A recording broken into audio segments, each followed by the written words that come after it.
요한복음 20장 19절부터 23절 말씀입니다. 함께 한 목소리로 합독하도록 하겠습니다. 이날 곧 안식 후 첫날 저녁 때에 제자들이 유대인들을 두려워하여 모인 곳에 문들을 닫았더니 예수께서 오사 가운데 서서 이르시되 너희에게 평강이 있을지어다. 이 말씀을 하시고 손과 옆구리를 보이시니 제자들이 주를 보고 기뻐하더라.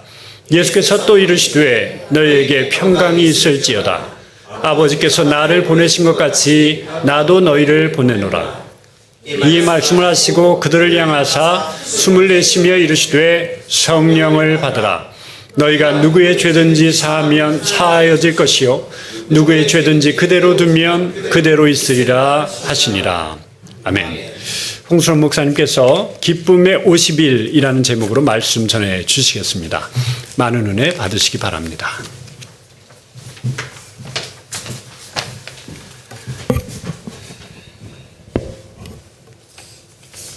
오늘 찬양대 4명이 서 있는데 오늘도 한 400명이 찬양하는 그러한 느낌을 받았어요.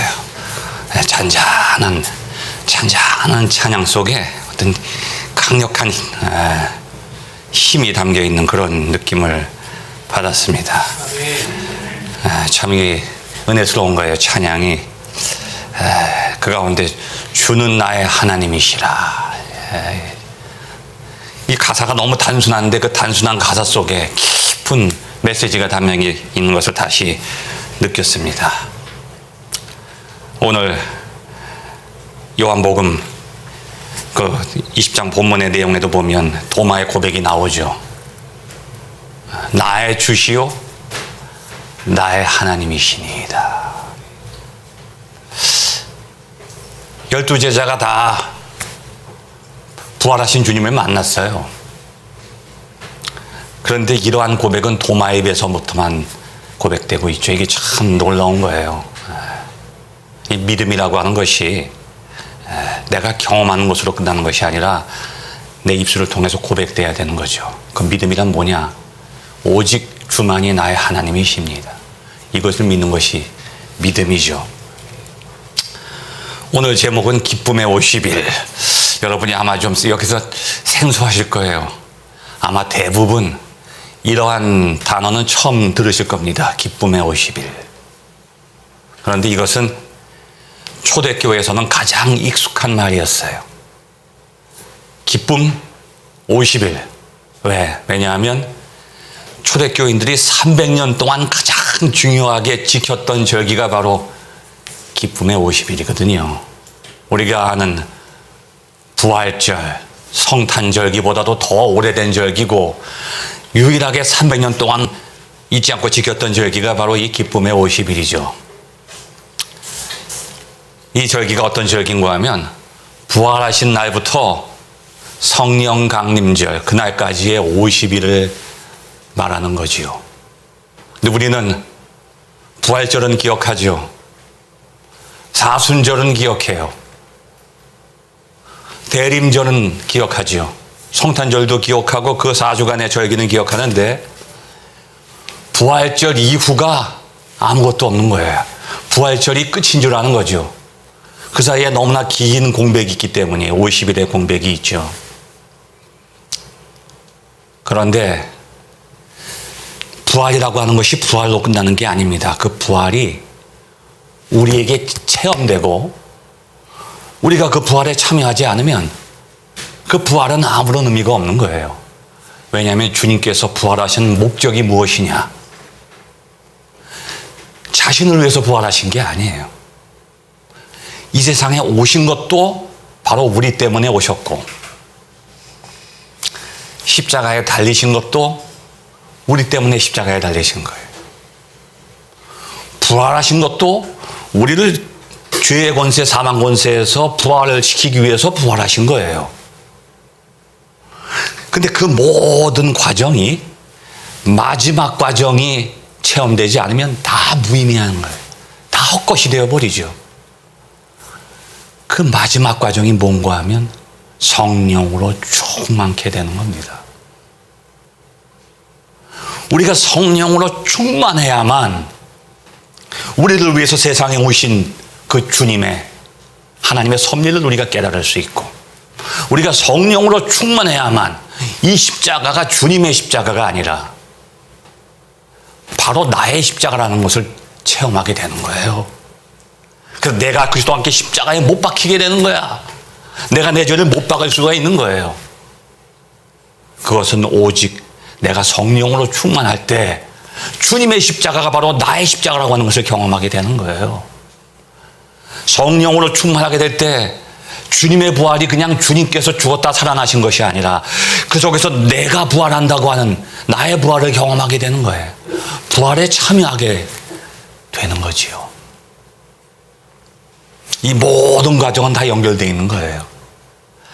십자가와 부활과 성령 충만, 성령 세례는 다 연결되어 있는 거예요. 그 속에는 하나님의 깊은 섭리가 있는 거예요. 그래서 예수님께서는 내가 십자가에 달려서 죽게 될 것이다, 그 말씀을 예언하셨고 그대로 이루어졌어요. 너 내가 죽은 후 3일 만에 부활할 것이다, 그 말씀도 이루어지는 거예요. 내가 너희에게 보혜사 성령을 줄 것이다, 성령 기다려라, 그 약속이 이루어져서 오순절에 모든 성도들이 120문도가 마가의 다락방에서 성령을 충만하게 받게 된 거죠. 요즘에도 많은 사람들이, 학생들이 저한테 와서 질문해요. 교수님, 왜 요즘에는 그 초대교회에 일어났던 놀라운 성령의 역사, 기적들이 왜 나타나지 않습니까? 제가 그랬어요. 질문이 잘못됐다. 왜 너희들은 초대교회 성도들처럼 성령을 구하지 않느냐? 왜 너희들이 성령을 구하지 않는 것이 참 아이러니한 일이지? 성령의 역사가 일어나지 않는 것이 아이러니한 일이 아닙니다. 성령은 늘 우리와 함께 하시죠. 구하는 자에게 임하시는 거예요. 우리 시대가 성령을 구하지 않는 것이 문제지 성령이 역사하지 않는 것이 아닙니다. 부활절은 끝났지만 성령의 역사와 임재는 계속되는 거죠. 주님께서 오실 때까지 그 성령의 역사는 계속되는 거예요. 왜? 이 땅 위에 교회가 존재하는 한 하나님의 영은 그 교회에 임재하시는 거예요. 그래서 오늘도 우리는 부활을 기념하는 거예요. 그리고 그 부활을 성령으로 체험하면서부터 교회가 시작된 거예요. 교회의 예배가 계속되는 한 성령께서는 교회에 역사하십니다. 오늘도 우리는 그 성령을 체험하는 거예요. 오늘은 그냥 주일이 아니에요. 왜 주일이라는 것이 형성되었느냐? 주님의 부활을 기념하는 거예요. 오늘은 작은 부활주일이죠. 그 부활주일은 계속 지속되는 거죠. 그래서 오늘 우리는 기쁨의 50일을 계속 기념하면서 예배를 드리는 거예요. 성령 강림절까지 우리는 그 기간을 기억해야 되는 거죠. 왜냐하면 오늘 본문의 말씀 보면 성령을 기다리라는 거예요. 성령을 구하라. 성령을 간절히 구하는 자에 성령께서 임재하시는 거죠. 오늘 본문의 이야기 바로 뒤에 이제 23절 이하에 이제 24, 25, 26절 보면 어떤 이야기가 나오는가 하면 주님께서 제자들에게 나타나시는 거예요. 그런데 제자들은 주님께서 나타나셨는데 마리아가 주님을 경험하고서 몰라보는 것처럼 주님을 알아보지 못하죠. 그때 주님께서 제자들에게 오늘 본문의 말씀 옆구리를 보여주시는 거예요. 손자국을 보여주시죠. 그때서야 부활하신 주님인지를 알아보는 거예요. 그래서 안식 후 첫날 제자들이 두려워서 떨고 있는 거죠. 왜 떨고 있냐 하면 예수님을 죽였던 유대인들이 이제 예수님이 죽으셨기 때문에 제자들을 죽이려 온다는 거예요. 그래서 두려움 가운데 떨고 있죠. 그래서 제일 먼저 오셔서 하시는 말씀이 두려워하지 마라. 너희에게 평강이 함께할 거야. 그리고 부활의 증거를 보여주시죠. 옆구리를 보여주시고 손을 보여주시니까 그때서야 제자들이 기뻐하는 거예요. 그 다음에 하시는 말씀이 너희에게 평강이 있을지어다. 아버지께서 나를 보내신 것 같이 이제 나도 너희를 보낸다. 근데 너희들이 그냥 갈 수가 없어. 너희들이 가기 전에 반드시 체험해야 될 것이 있어. 그게 그 22절부터 나오죠. 무엇을 체험하느냐. 숨을 내쉬며 하시는 말씀이 성령을 받으라. 이 말씀이 사도행전 1장 4절부터 8절까지 또다시 반복되는 거예요. 너희들이 성령으로 충만해야 보내심을 받고 거기서 나의 증인이 될 수 있다고 그렇게 말씀하고 계시는 거죠. 성령은 우리에게 믿음을 허락하십니다. 믿음은 성령의 역사예요. 어느 누구도 믿을 수가 없죠. 성령께서 우리와 함께 하실 때, 우리가 성령으로 충만할 때 비로소 주님을 믿을 수가 있어요. 믿음과 소망과 사랑은 우리 안에서부터 우러나는 것이 아니라 성령의 역사를 통해서 우리에게 선물로 주어지는 것이죠. 그래서 절대로 우리의 힘으로 믿을 수 없는 것을 믿을 수 있게 돼요. 절대로 우리가 바랄 수 없는 것을 성령의 능력으로 바랄 수 있게 되죠. 그리고 절대로 우리가 행할 수 없는 사랑을 실천할 수 있게 되는 것입니다. 십자가와 부활과 성령은 서로 연결되어 있어요. 그런데 그 성령은 어떤 분인가 하면 예수님께서 말씀하실 때 보혜사라고 그러죠. 보혜사라고 하는 뜻은 뭔가 하면 우리 곁에서 우리를 도와주시는 분이에요. 그래서 우리가 성령으로 충만하게 되면 어떻게 되느냐? 우리도 보혜사가 되는 거예요. 곁에서 도와주는 존재가 되는 거죠. 내가 아버지께서 나를 너에게 보내셨다고 하는 게 우리를 도우시는 분으로 오시는 거예요. 내가 너희를 보낸다. 너희도 나처럼 돕는 자가 된다는 거예요. 단 너희들이 성령으로 충만하게 되면 너희도 세상에서 나처럼 보혜사의 역할을 할 수 있게 된다고 하는 것이죠.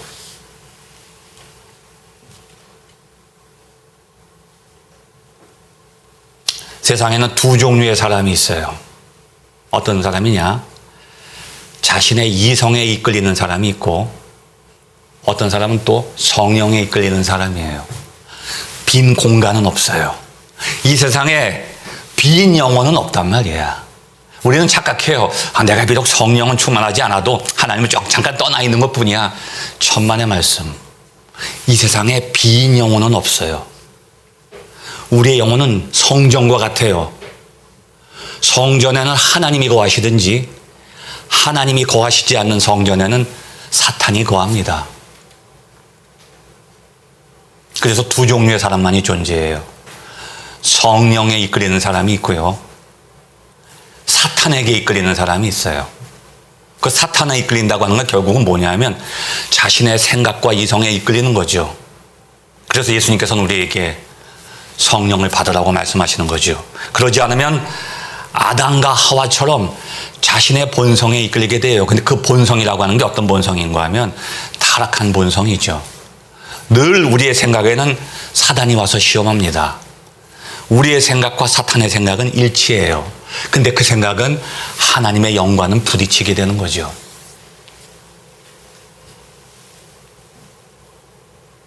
그래서 오늘 제자들처럼 자신의 생각에 사로잡히는 순간 어떤 생각이 드냐 하면 성령과 떨어져 있어요. 성령을 회방하는 생각이 나를 지배하게 되죠. 뭘까요? 그게 슬픔과 두려움, 절망, 불안, 죄책감, 분노, 후회, 태만, 욕심, 자기의.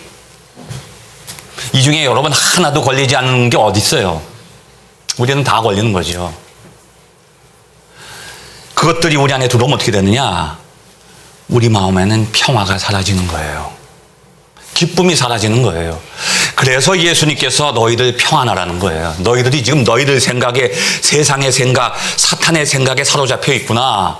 너희에게 평강이 있을지어다. 평강의 왕으로 우리에게 찾아오시는 거죠. 그리고 성령을 통해서 우리에게 평강을 주시는 거예요. 기쁨의 50일이지만 여러분 한번 생각해 보세요. 세상에 50일 동안 기쁠 일이 없어요. 기쁨이 잠깐이에요. 여러분 로또에 당첨돼도요. 그 다음날 되면 그 기쁨은 사라져요. 여러분 그 잘 아는 매트릭스의 주인공 키아누 리브스. 그 사람이 현금만 4천억을 가지고 있어요. 근데 노숙자 생활을 해요. 왜 노숙자 생활을 하냐면 자기가 가진 그 재산이 자신에게 기쁨을 주지 못한다는 것을 알았다는 거예요. 근데 그걸 자기가 넘어섰다고 하는 거죠. 이 세상에 어떤 기쁨도요, 나에게 오래 지속되는 기쁨이 없단 말이에요. 왜냐하면 기쁨은 내 안에서부터 솟아날 수가 없거든. 기쁨을 주시는 분은 하나님이란 말이에요. 그래서 기쁨의 50이라고 하는 것은 내가 성령으로 충만함을 통해서만 누릴 수 있게 되는 거예요. 이 항상 기뻐한다고 하는 거. 여러분, 불가능한 겁니다. 그리고 성경 말씀에 나와 있으니까 야, 이거 한번 해보자. 그 시작도 안 하는 게 나아요. 이미 우리에겐 불가능한 거예요. 항상 기뻐할 수가 없어요. 그렇다면 그 사람은 아마 정신병원에 입원을 해야 되는 거예요. 그 제정신이 아니죠. 항상 기뻐할 수가 없어요. 그런데 성령으로 충만하게 되면 하나님이 나에게 주신 그 기쁨, 이 세상이 주지 못하는 거예요.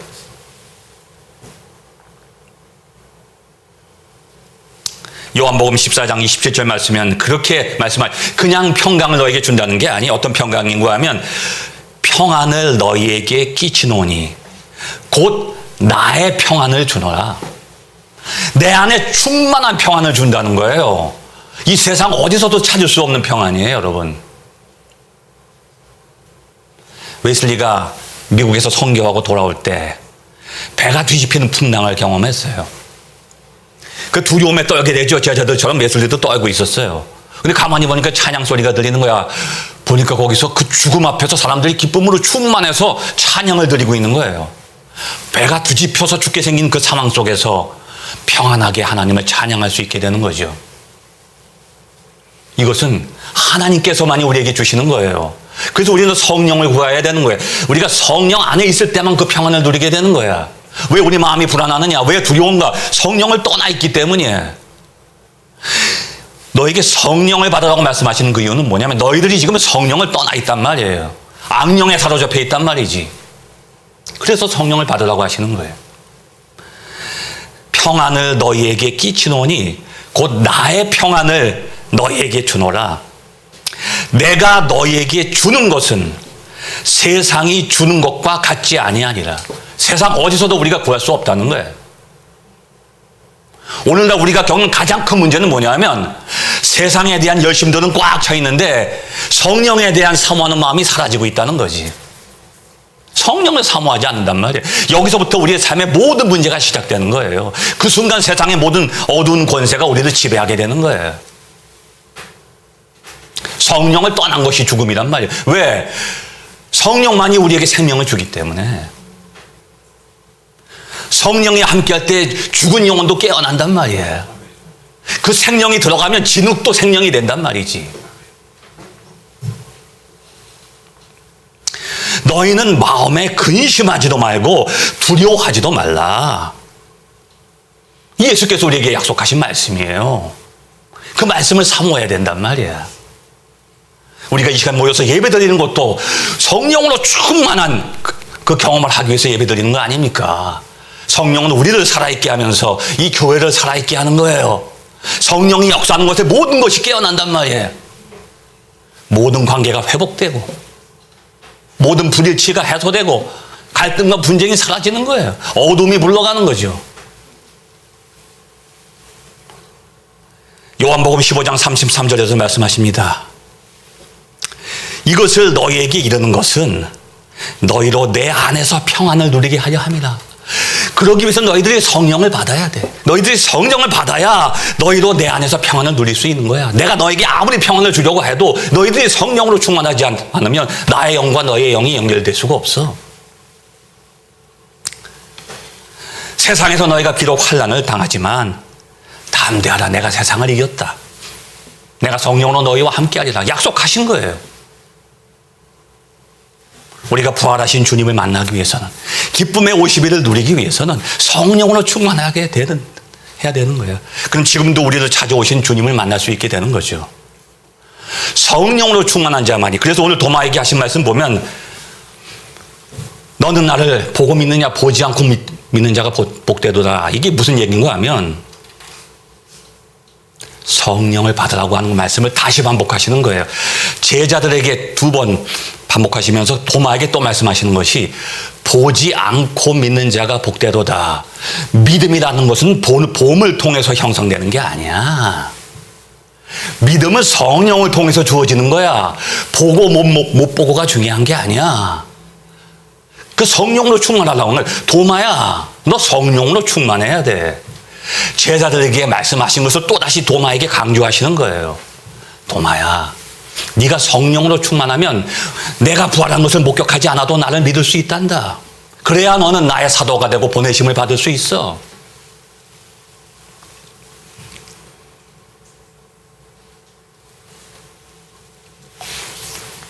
제자들이 이제 육신으로 쫓아다니는 삶에서 변화되는 거예요. 성령으로 충만해서 영의 사람이 되면서부터 사명을 감당하기 시작하는 것입니다. 바울도 열심히 하나님을 믿었지만 그 믿는 게 아니었어요. 왜? 성령으로 충만하지 않았기 때문에. 성령의 사람이 됐을 때 비로소 바울은 사도가 됐고 그 사명을 감당하게 되는 것이죠.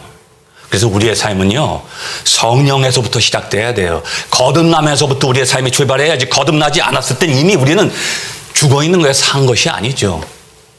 거듭나지 않은 상태에서 사명을 감당하는 것은 우리에게 고난이고 저주예요. 저주. 심판이죠. 심판. 이 세상에서 성령으로 거듭나서 성령에 인도되지 않는다고 하는 것은 결국은 악령에게 이끌려가는 인생이 되고 마는 것이죠.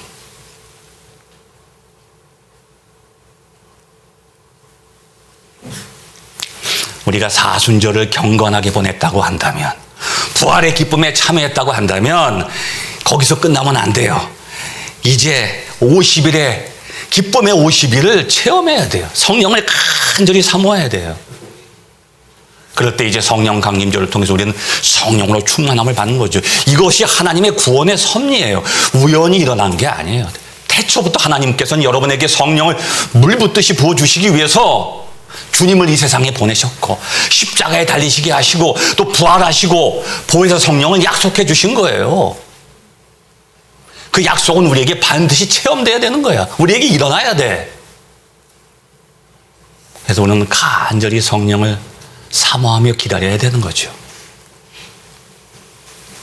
그럴 때 우리는 성령을 통해서 그리스도의 사람이 되는 거예요. 영에 이끌리는 사람이 되어야 되는 거예요. 우리는 늘 성령에 이끌려야 돼. 그럴 때 우리를 통해서 하나님의 역사가 나타난다는 거예요. 누구의 죄든지 네가 사하면 사여진다는 거예요. 왜? 성령께서 나를 통해서 역사하시기 때문에. 단지 죄사함뿐이 아니죠. 신유의 역사가 나타나는 거예요. 하루에 2,000명씩 거듭나는 놀라운 베드로의 기적도 나타나는 거죠.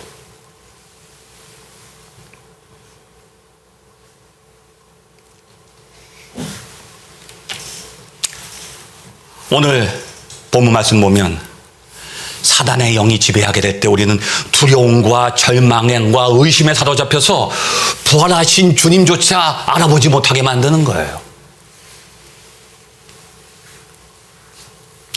왜 문을 닫아놓냐 하면 두려움 속에 갇혀 있는 거죠. 세상 속에서 격리되어 있는 거예요. 그때 예수님께서 제자들에게 말씀하시죠. 너희에게 평강이 있을지어다. 평안하라. 왜? 내가 너희와 함께 있다. 그 다음에 숨을 내쉬면서 말씀하시죠. 성령을 받아야 된다. 너희들이 나가 맡겨준 그 사명을 감당하기 위해서는 성령의 역사를 체험해야 된다. 하나님의 역사는 하나님의 인도하심을 통해서만 가능한 겁니다. 하나님의 인도하심을 통해서만 하나님은 그 역사를 이루시는 거예요. 그 하나님의 인도하심은 곧 성령의 인도하심이죠.